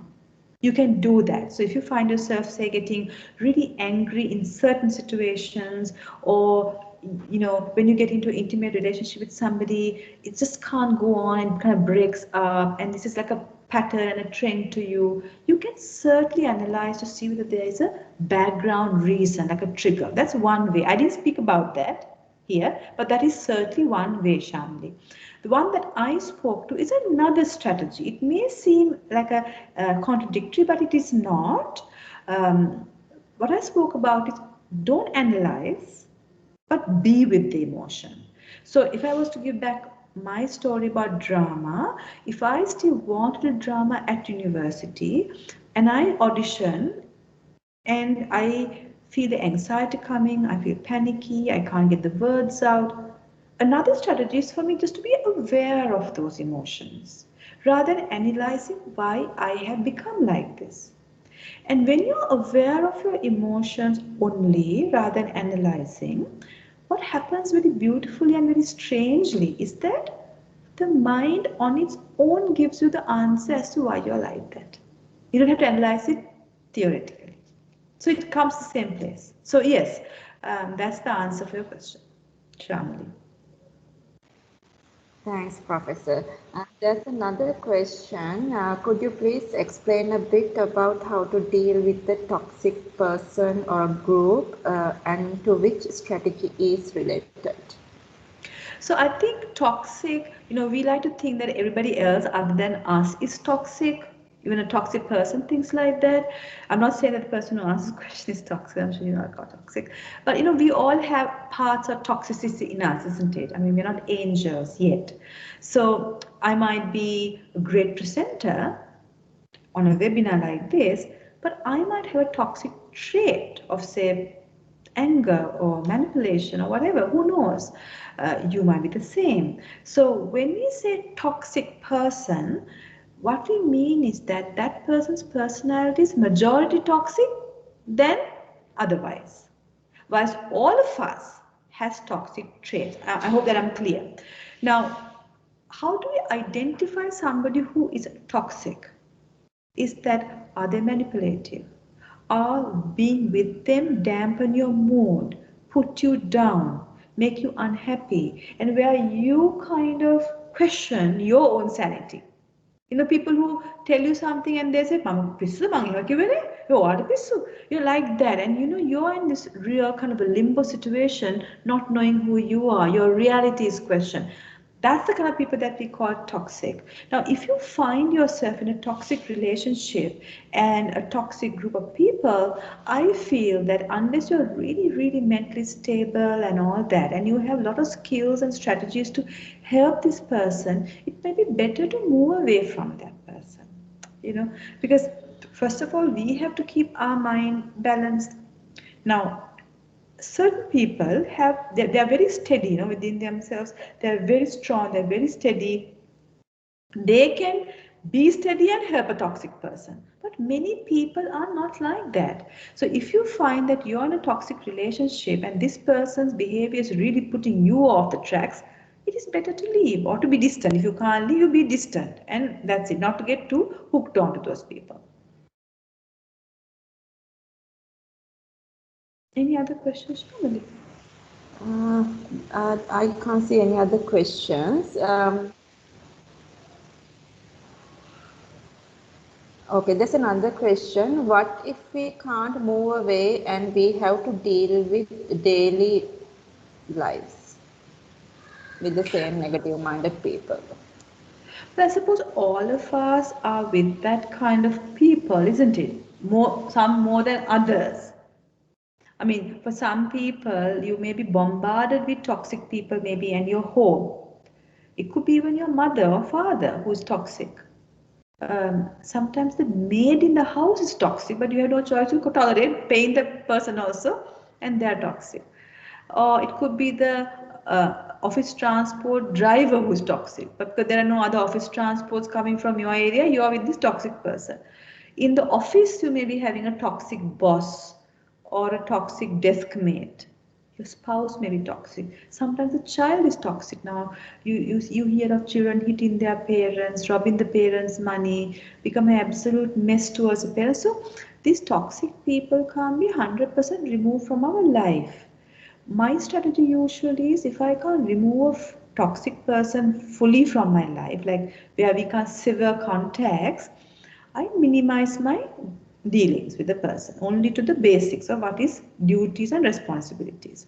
So whether it's a family situation or a relative situation or a home situation or an office situation or a neighbor situation, my duty and responsibility, if there is any, I do it, but otherwise it's chit chat and having a tea and having my lunch with that person and calling and checking things. I avoid all of those. So it's a minimal things, but my duties and responsibilities are done on those situations where we can't totally discard the toxic person. Because you can't 100% discard all toxic people. And I also have another way of looking, that some of these individuals that we can't fully discard from our life, toxic people, they also, I look at them as teachers of my own mental growth. Because if those teachers are not there, how can I grow my patience? How can I grow my kindness? How can I grow my generosity? How can I grow my truthfulness? I need that person. I need that teacher who is a toxic person. So I also look at it like that. So, you know, you can have these kind of different perspectives so that your life is a little bit more, how to say, under your control when living with a toxic person. Shamali? Kanchika, Thanks, Prof. can I just butt in there? Is that okay? Yeah, of course. Yeah, just to say, I think it's really important to reflect what we learned from you today, looking at how to deal with toxic people as well. I think one of the issues is that because we can't, ignore the people we are living with. I think the ways to manage and the ways to manage our own mental health and well-being while living in an environment like that is exactly what you talked about today. And I think we can take a lot of that learning when we think about how to, deal with toxic people. So just wanted to make that comment and thank you for that.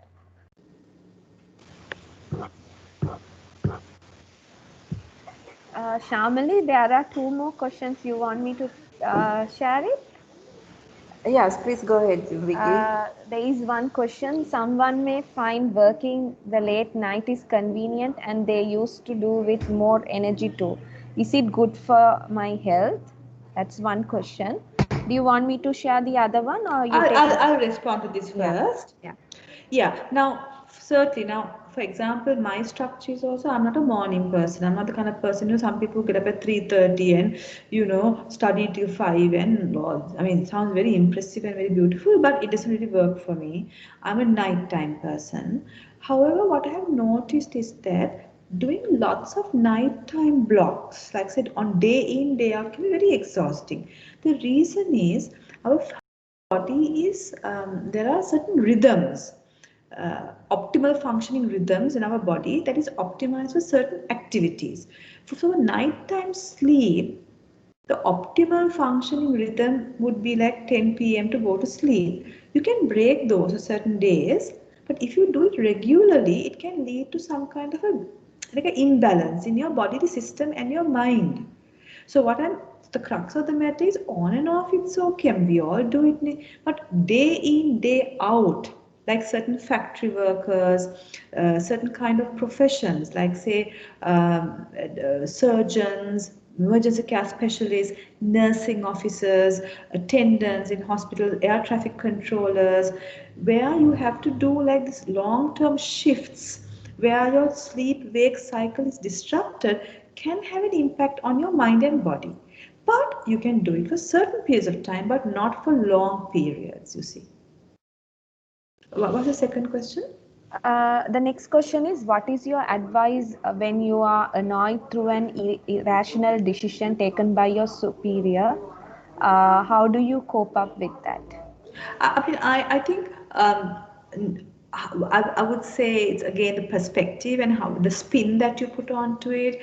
First of all, is the irrational decision taken by the superior a theme that's recurring? Is he actually after your life and trying to make life difficult for you? Or is he after many people's lives and try to make life difficult for many people? Or is it just a random occasion that this happened, but the person is really a nice person anyway? So first of all, we need to look at that, isn't it? Rather than getting cheesed off every time somebody behaves in a way that is not suitable for us. So if it is this one-off things, I would tell myself that, hey, this person is also a human being, and I have made irrational decisions, which other people thought was really way off the tracks, but they have tolerated and accepted me because they know the full me of who I am. So that's the way. But if this person is, or if this boss is making irrational decisions and making life difficult for so many people in the department, again, it's not you, it is for so many people. It's tough, but it is for so many people. Then who is it that you can talk to about this and kind of ventilate, even if you can't change your boss or change your job? Just talking to somebody who is supportive and who understands that this is a difficult boss is helpful. And the third one is if the boss is only doing that to you, and that can be also a situation. Boss may be jealous of you, irritated with you. Sometimes your bosses make passes at you and you don't comply, and then they get onto your trying to irritate you and make you go off the office. It could be a situation like that. Then how would you handle it? Would you want to consider leaving the job? But that you may be having a good job, you may be liking the job, there are colleagues that you like. Then how would you manage? I've spoken about some of the strategies, living the present moment, um, counting your blessings, gratitude, social support networks, so activating all of these and knowing, which is the first strategy, knowing that everything passes, isn't it? I mean, I like to tell you the story because I think the story is like so relevant. There was this, I read it in a book. I don't know how true this is, but I think it's an inspirational story. It's about this king that had lived many centuries ago, and he was a very arrogant kind of man who loved to conquer lands and loot treasure. So he heard that in a faraway land, a particular king had a particular very precious ring. He wanted it. So he told his soldiers, conquer that land, bring me their ring. So the soldiers did just that. Brought the ring. He was so excited, thinking they'd be like full of diamonds and sapphires and emeralds and pearls and whatnot. And he opened it. It was a bronze plain ring. He was very angry, but that's not what he expected. So he was about to toss it away when he saw inside the ring, it was engraved, this too will pass.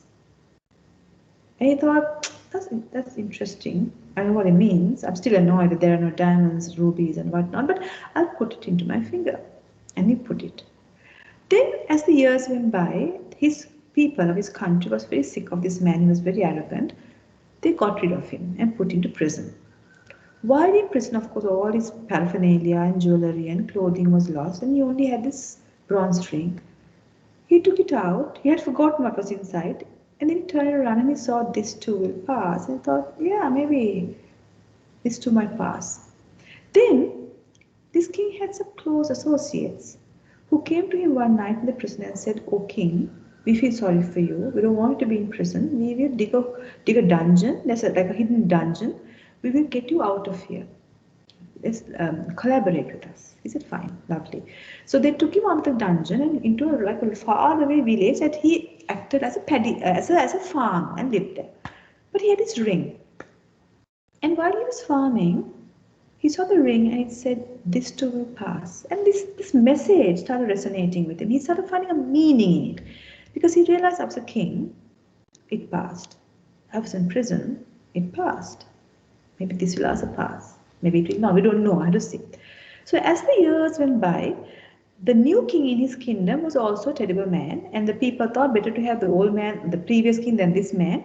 They went back to the farmer who was the ex-king and said, "Oh king, please come back. We will ensure that we will secure your kingdom again for you." He said, fine. So he came back as the king. The one who had conquered his kingdom was kicked out, and he started wearing his crown and his, like regal attire and all his jewelry. But he didn't give up this ring because he said, "This too will pass. My new kingship will also pass." So you see, even in our life, whether it's a difficult relationship or even a happy relationship, a difficult illness, a COVID situation, this too will pass. That's a as you say in Sinhalese අපි කියන එක ධර්මතාවයක් කියලා. In Pali, in Sanskrit අපි කියන එක ධර්මයක් කියලා. That things pass. So if you are in a difficult situation at work or an intimate relationship with your child or your neighbor or help, remember this also will pass, and that's the advice I would give to this person and for others in multiple situations where they are finding it challenging. Any other questions? We have about 15 minutes, isn't it? Yep.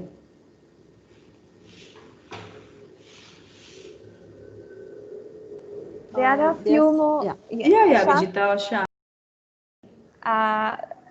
There is a question. As a mentor, caring person, we are listening to a lot of issues, problems of others sometimes. This makes negativity on us.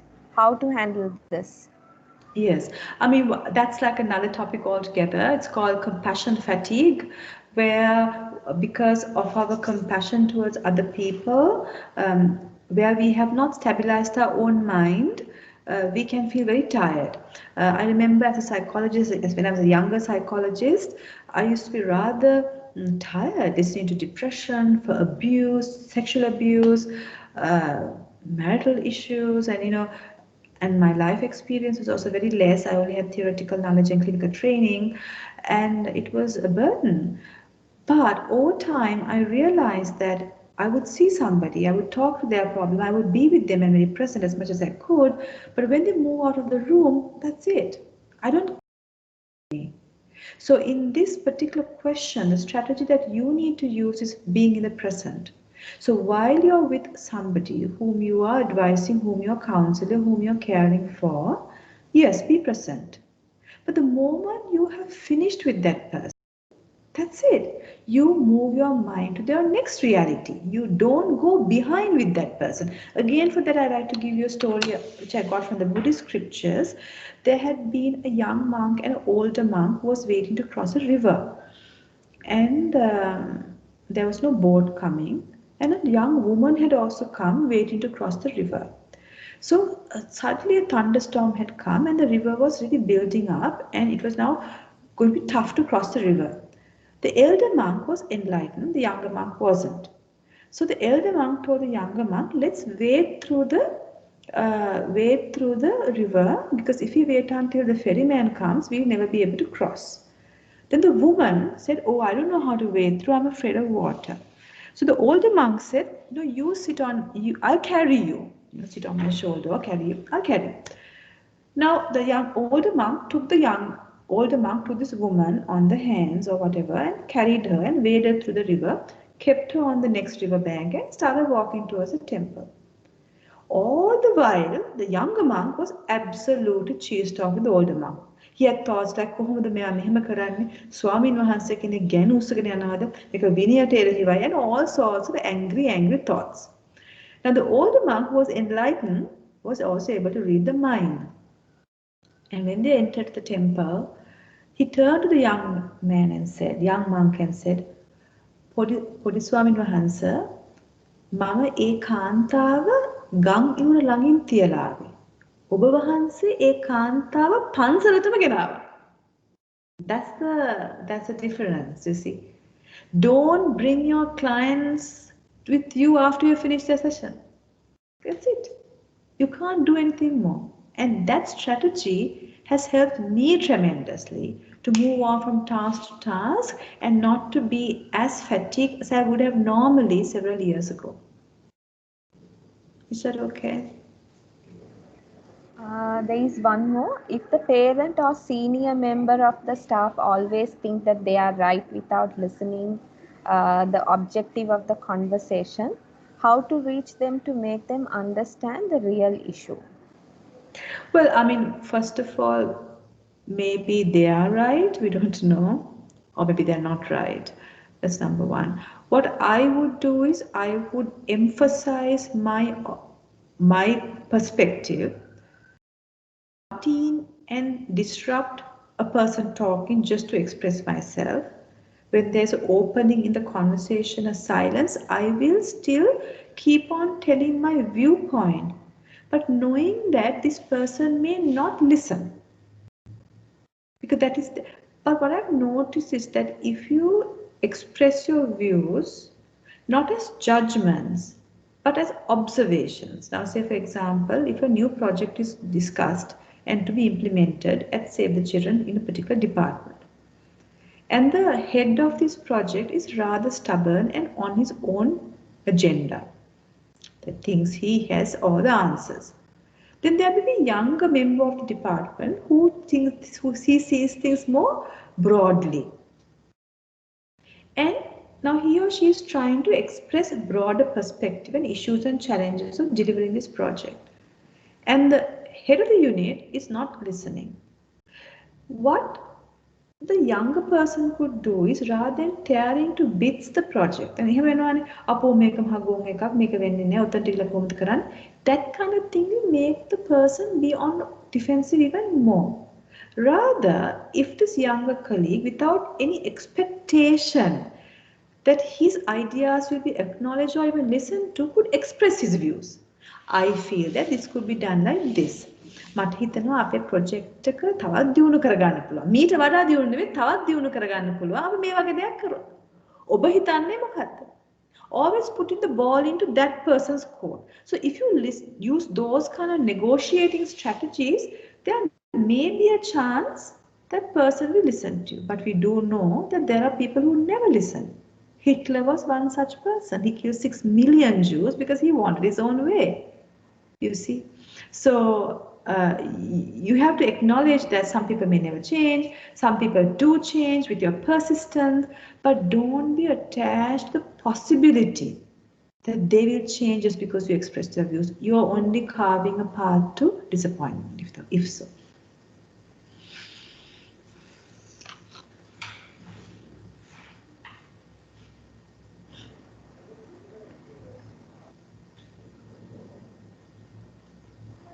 Is there any other questions that you all wanted to ask from Professor?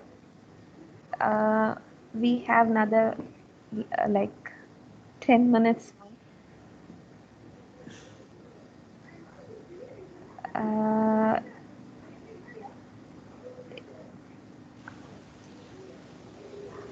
It seems there are no more questions. Please type or even you can ask directly the question if you have any more questions.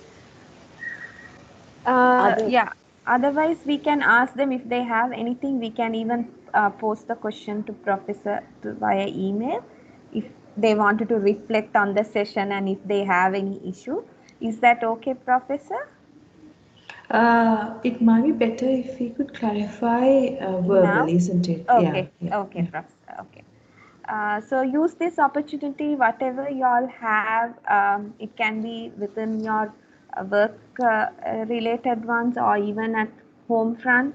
Please, you can utilize this time to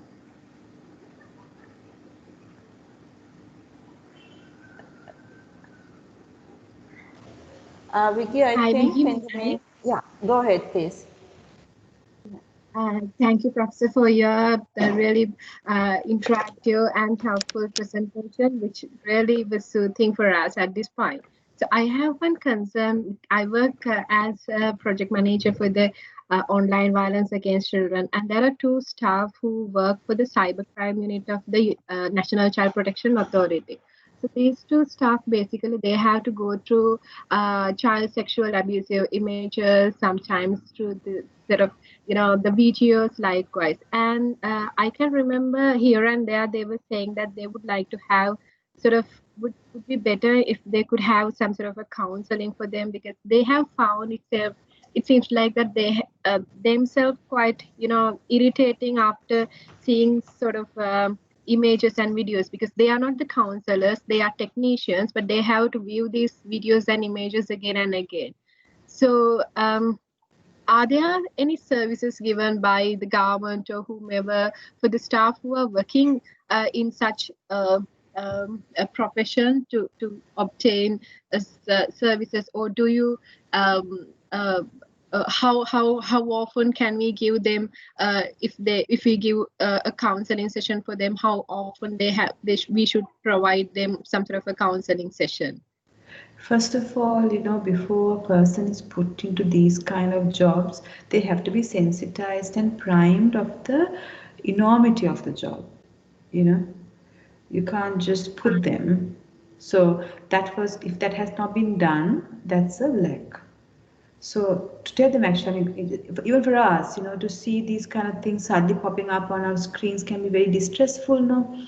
So I think the first thing is at the time of recruitment, assessing whether somebody is up to doing this kind of work. Second thing is once they have been recruited and put it into a position, for them to give like kind of webinar that we did, strategies on how they can protect themselves. Recently, I did a webinar for the Ages Department for the unit that looks into, I think, processing child abuse cases. They were all lawyers on how they can protect their and work in this very difficult field of child protection. And the webinar was on compassion fatigue and how it can be used into compassion satisfaction and the strategies that we use. And present moment awareness is one key strategy. So these young people, older people, or whoever needs to know these strategies.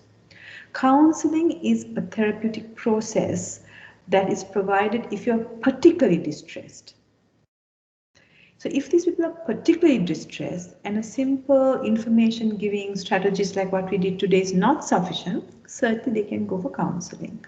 I do know that all, not all, most at the national level, the base hospital level, district level hospitals have mental health units in our country, in the government sector. They all have psychiatrists, they don't have psychologists, but they can access these services in the mental health units of the government hospitals to get relief and if they are particularly disturbed. I'm also aware that there are in various government agencies counseling officers like the divisional secretariat. And they can go to these counseling officers who have some training in counseling to settle their mind. Other than that, the private sector also has psychologists who do this work particularly and can be accessed. So that's how they should be referred accordingly. Thank you so much, Professor. I thought that we had to really consider about their well-being, because I could hear it was like not severe, but like whenever we were having a chat, there are instances that they had mentioned it is better that we also could go for some sort of a counseling session, but it's not in a great intensity, but just lightly they said. But I felt like it is better to have some sort of a uniform sort of at least advocacy given for them once a month, something like that. You can also have what we call peer support, where that is there in most health professions, recommended but may not be actually practiced, where people who go through various kinds of these kind of very emotionally tiring material as part of their job, they have what you call peer support networks can be set up. So for example, psychologists are very commonly use this, where they get together once a week and discuss how they feel about a particular case, difficult cases that they have seen, and how could we, kind of manage it. So those kind of peer support networks can also be set up in these kind of units, but it has to be set up professionally, and the boundaries on which what can be done within a peer support network has to be also established. Otherwise, they'll be talking about their personal matters and about their Archie and their Sia, and going beyond the mandate. So that is also an option. Thank you, Professor. There is another question. What are your suggestions to have a continued mental well-being staff in virtual office environment? Could you give some examples? Mental well-being? What are your suggestions to have a continued mental well-being of staff in virtual office environment? Could you give some examples? Okay. Well, I think, in an organization, there's a whole bunch of different people who come together, isn't it?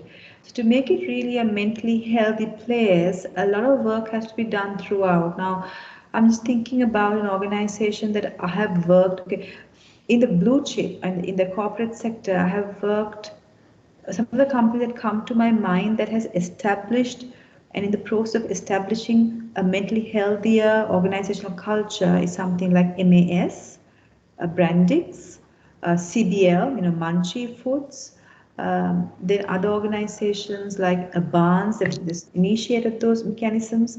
So what do these people do? What do these organizations do? They use a lot of time and effort and resources to build people. Like for example, one such organization, particularly Munchie CBL, one of their consumer goods, what they did was they trained about 100 of executive upwards staff, including their top management, including the CEO, on interpersonal skills, problem solving, emotional intelligence, psychological first aid. So a lot of staff got these skills 3-day workshop. And they took these skills back into their departments and units and started using them with their staff, the factory level staff, the team members, etc. So that's one. Now, I do know also for MAS, they have a lot of investment and very great interest in the gender-based violence and going against it. So they have They have entire units and people who particularly look at gender-based violence against women. So they work on that. They also do a lot of programs on mental health awareness for their staff, training staff on psychological first aid. They have counselors recruited into their factories who look into the people in the factories and their mental well-being. So it's a huge structural shift that comes within an organization where they are continuously working on areas of mental health. So that over the years, a very unique organizational culture is built up that emphasizes mental health, diversity, inclusion, saying no to violence, stuff like that. So it's a long-term process.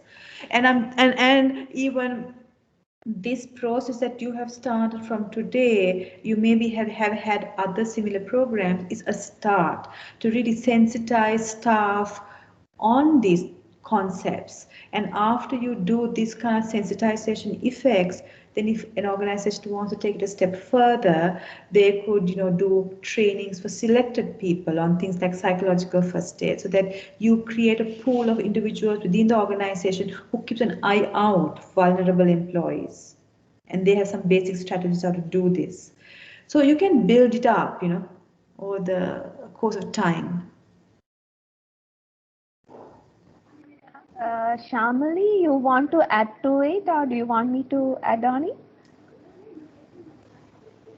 Please Shamali? go ahead, Yeah, like apart from what Professor Priyanjali mentioned, like as you all aware, like in SAVE also we have mental health champions. We are there to support you at the initial stage. So that's how myself, Shamali, and Rushika Piris, we are there to help you all. So in case anything that you wanted to share or anything, please let us know and we can allocate time, and we are there to support you all. Yeah, that's we wanted to share. And I would like Shamali to give the vote of thanks. Shamali, over to you. Sure. Thank you very much, Professor Priyanjali. On behalf of Save the Children, I would like to thank you for your time to give us this very informative and timely session, which is useful for every one of us. And the content was very simple and timely, as well as it was really good that you shared your own experiences, how to practice some of the strategies you have just shared with us. We really appreciate your collaboration and the swift responses you always make whenever we make such requests. Thank you very much. And thank you very much, Buddhini, for making this connection. And I also would like to thank all my colleagues who joined today. I think all the staff could manage to join. And as Professor mentioned when she started the session, that just don't let this session go as one of another webinar you have attended, but just think about what are the key takeaways from this session, and just try to practice or start implement one or two or three things, as Professor said, from now onwards, and I'm pretty sure that this would make a clear difference in your mental well-being. So thank you very much. And just as Vicky said, please be aware that the organization also have taken few steps to ensure that there's a support system for our own colleagues, and please feel free to reach out and always share your thoughts and views how we could further improve all these things. And so this is one of the activities that we planned on celebration of the World Mental Health Day. Thank you very much for joining all. Have a rest of the day very peaceful and happy. All right. All the best, everybody. Thank you, Professor. Bye. Bye. Bye.